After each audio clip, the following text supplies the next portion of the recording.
Good morning, everyone. Welcome to Dokdil TV. Once again, this is Dokdil, your practical guide in the preparation of action research in education. This time, we are going to discuss how to write citations and references in an APA format. But before that, for those who are new to this channel, I want you to subscribe and then hit the notification bell so that if I have new videos relating to writing and action research in education, you will be notified.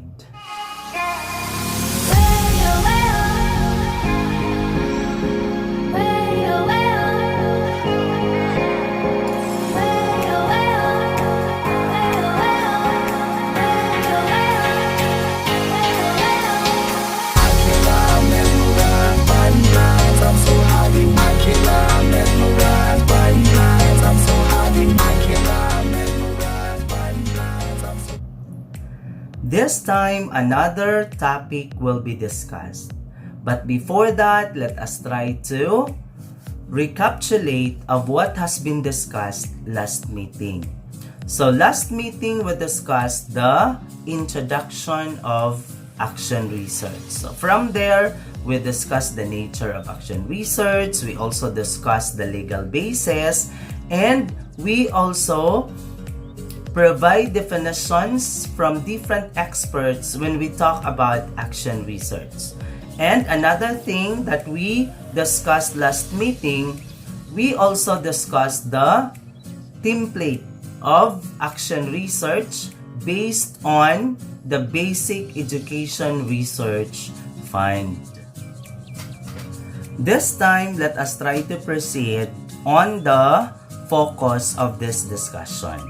As what I have said in my introduction, that our topic this morning is all about how to write citations and references in an APA style or APA format. So what is an APA?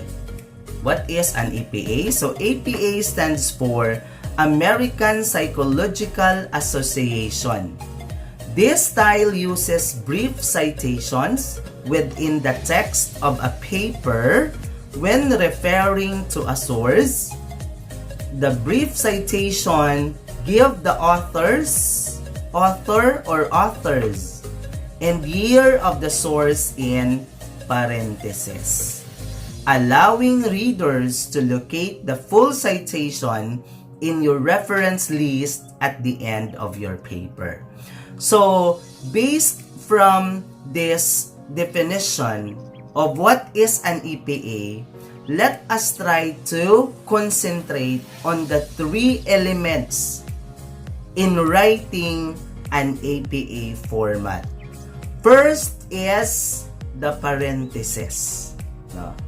So, when is the time that we are going to use or place the year in a parenthesis, the author, and then the year in the parenthesis? So, that is one of our focus this morning. Next is the year. Okay, the year and then the author. Because there are cases, as what I have said, that only the year will be enclosed in a parenthesis, and there are also cases that the author or authors and the year will be enclosed in the parenthesis. So, this time, the three elements that we are going to focus is the author or authors, then second, the year, and of course, the third one is when is the time that we are going to put a parenthesis. This time, let us now proceed to the content of our discussion this morning. How to write citation or citations and references in an APA style. So, what we are going to have this morning is I will be giving different samples for you to be able to be guided in placing your citation in your action research paper. So, first is citing one or two authors. One or two authors. So, I want you to focus on the sample that I will be giving this time, wherein the citation is placed at the center of the paragraph. Placed at the center of the paragraph. So, if the citation is placed at the center of the paragraph, both the author and the year will be enclosed in the parentheses. However, the author and the year will be separated by a comma. Okay. So, please listen carefully, because in placing a citation in an APE format, only the family name. Only the family name. If you try to focus on the sample that I am providing you now, the author and the year, both enclosed in the parentheses, they are separated by a comma, but only the family name of the author. Family name, no initial. No initials. So this is how are you going to place your citation if you are going to have this at the center of the paragraph. Okay. So, second example is this. So, before the paragraph, you could be able to see two authors. Okay. Two authors. So, this time, if the citation is part of the paragraph before your paragraph, then only the year will be enclosed in the parentheses. Only the year will be enclosed in the parentheses. And then, since there are two authors, you will have end. So, you are going to separate the two authors with this article end. Okay, and then, the year will be enclosed in the parentheses. Okay. The next one is if the citation is towards the end. Okay. The same as what you did if you are going to cite the author or authors at the middle of the paragraph, here the same format. Both the authors or author and the year will be enclosed in the parentheses, of course, separated by a comma, and the period should be at the end of the citation. The period must be at the end of the citation because this citation is part of your paragraph. Sometimes, when I check manuscript, when I check action research paper, period is placed before the citation. That is a wrong placement. That is a wrong placement of the period. So, period should be or must be placed at the end of the citation. So, after the citation.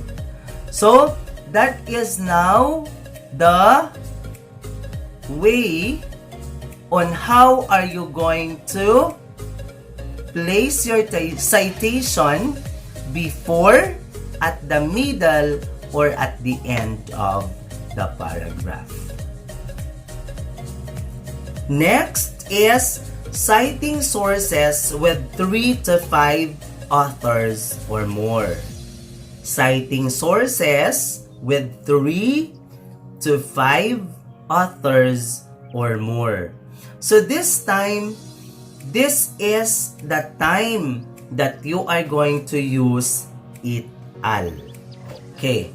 So if a publication or presentation involve 3 to 5 authors, you identify all the authors. You identify all the authors. When you first mention the works, no, the works, okay. So, first mention, you need to identify all the authors. Then, in subsequent references to them, you list only the first author and follow it with this phrase, it al. Because sometimes, of course, no, every time that I will be checking a paper or a manuscript, researchers keep on using it al without basis. When I say without basis, because the researcher directly used the phrase it al. So when I say basis, because if we will be using an American Psychological Association format, no, as to the guideline, you need to mention first all the authors when you first cited them. Okay. Then, in the subsequent citation, that is the time that you are going to use the word or the phrase it al. Okay. So, I want you to focus on this example. No? So, there are 1, 2, 3, 4, 5 authors. No? There are 5 authors has been cited at the end of the paragraph. Okay. So, as what I have said, if you are going to place your citation at the end, the author or authors and the year will be enclosed in the parentheses. But of course, separated by a comma. Okay. Now, the second paragraph. No, I want you to focus on the second paragraph.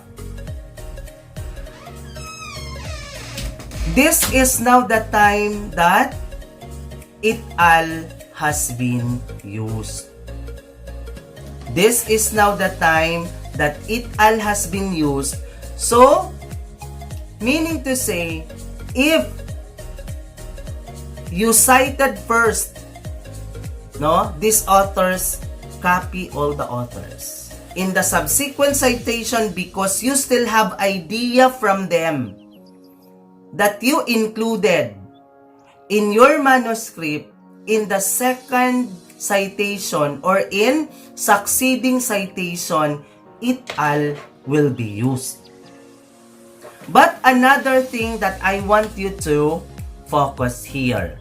Okay. This time, we are using ampersand instead of the article end. Okay. We are using the ampersand. Meaning, If the author or authors and the year will be enclosed in the parentheses, that's the time that you are going to use ampersand. But if only the year will be enclosed in the parentheses, that's the time that you are going to use article end. So I hope that this time you are guided. No? Do not use directly the phrase it al without basis, because you cannot use directly it al. No? In your manuscript, there are millions of it al. No, millions of it al. But a very wrong, no? It is a wrong placement or using the phrase it al. Next is citing personal communication. Okay, no? Citing personal communication. So when you are going to cite personal communication, according to Beans in 2006, cited such personal communication which includes the name of the person, an indication that it was the personal communication, and the date on which the communication occurred. So according to Beans in 2006, when you are going to cite personal communication, you should have to remember these three elements. No, you should have to remember these three elements. The name of the person, that is the first. Second, indication that it was a personal communication. And then the third, the date which the communication occurred. So, what are the things that you are going to consider as personal communication? So, it could be a text, a letter, a chat in the chat box. No? So, those are examples of personal communication. So, when you are going to use this, I want you to focus on my example here. No? Try to focus on the red text of the paragraph. No? Try to focus on the red text of the paragraph. So here, if you try to look at this, the citation has been enclosed in the parentheses. But, listen to this. The name of the person is indicated. And then, the words personal communication. P in a small letter and communication C in a small letter, and then the date when the communication occurred. But of course, the three elements is separated by a comma. Name, complete name ha, complete name, comma. Then, the indication that it is a personal communication, comma, and then the date when the communication occurred, and then enclosed now in a parenthesis. Lastly, if an article has no author or author, so what you are going to do? Because there are cases in the internet that an article has no author. No? This is possible. This is possible that there is a title of the article, there is a date when this was published, but no author. Okay. There are also cases that there is a title, no date of publication, and there is an author. Always remember this, that it is really impossible that the article do not bears a title. All articles in the internet, there is a title. However, it is really possible that the article has no publication or author. Okay. So what you are going to do with this? Okay. There are cases that when you are going to search an article in the internet, you will only see the title without author and without the year. Sometimes, only the title of the article and then the year, or the title of the article and the author or authors. So what you are going to do with this? Because in citing, or in placing a citation in our paper, it is a no-no that we could not be able to provide the date. Especially when we talk about research, when we talk about research, it is really good that all the literature that you placed in your manuscript are the latest literature. Okay. So, for example, we are now in 2021. So, it is good to have 5 years back. So, 2016, 2017, 2018, 2019, 2020, 2021. Okay. So, below 2016, it is already an obsolete literature. Okay. So, what you are going to do with this?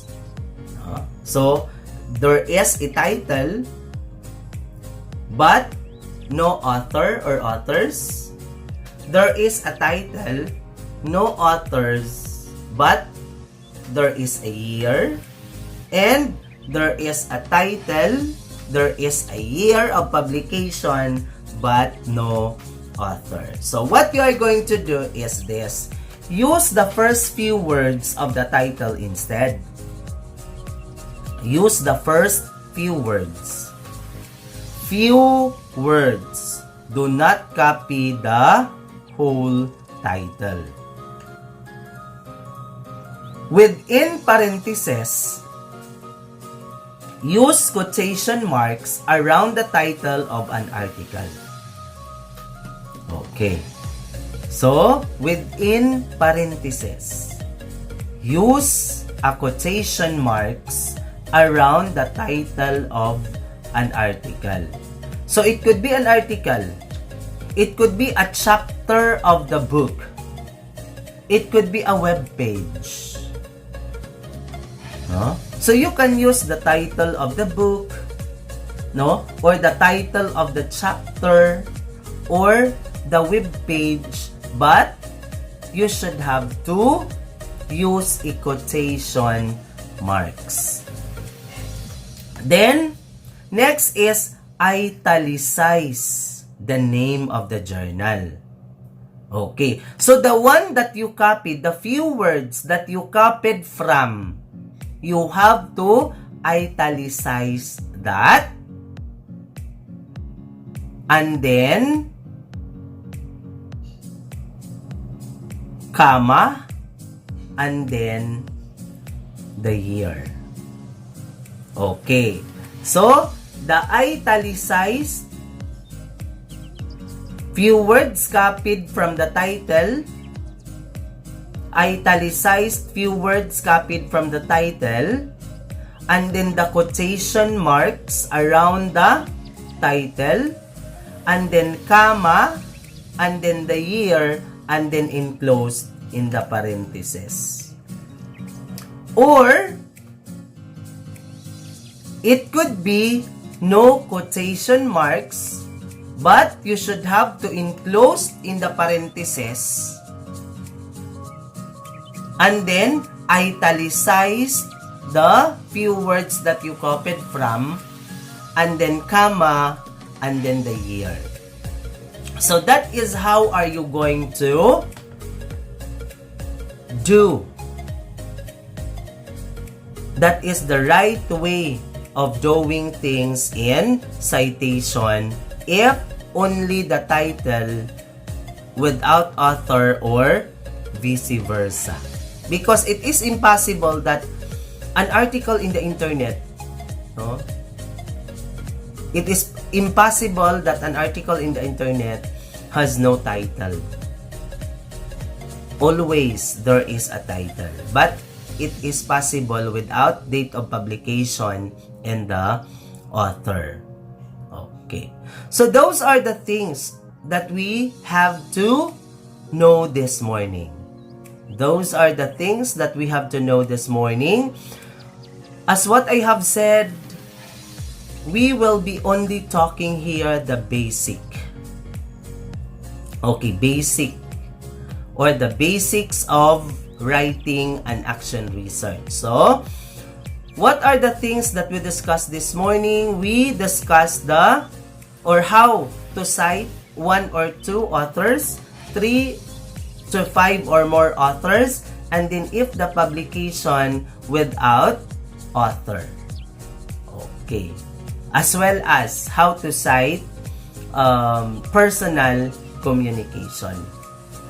Another input here is there is also a way in placing your citation in your paragraph. As what I have said, there are 3 ways. It could be at the start of the paragraph, at the middle of the paragraph, and if at the end of the paragraph. Okay. So, one good quality or qualities, no? One of the good characteristics of a researcher is you know how to, or you have to know who is your author. For example, if the author is Bill Gates, do not put Bill Gates at the middle or at the end. Because the family name Bill Gates is popular, powerful, famous. So it should be placed where? Before the paragraph. No? Before starting your paragraph, you have to place the author there because the author is powerful. But if you will have an author, no, that it is not that famous, so you can have them at the middle or at the center. So as a researcher or as a teacher that you wanted to engage into research, please know your authors. You should have to know who they are, what they are, where they are. Okay. So, that is one way of knowing them. So, see, there is always a technique where to place them. If they are famous, of course, for example, Duterte, no? The current president of the Philippine Republic. So, put them at the first of the paragraph because they are famous, powerful, and everything. Okay. So, those are the things that you have to learn this morning.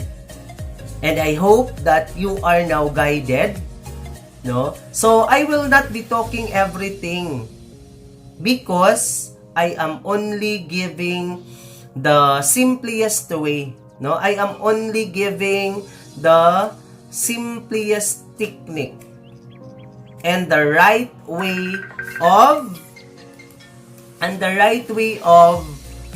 placing your citation in your manuscript. Okay.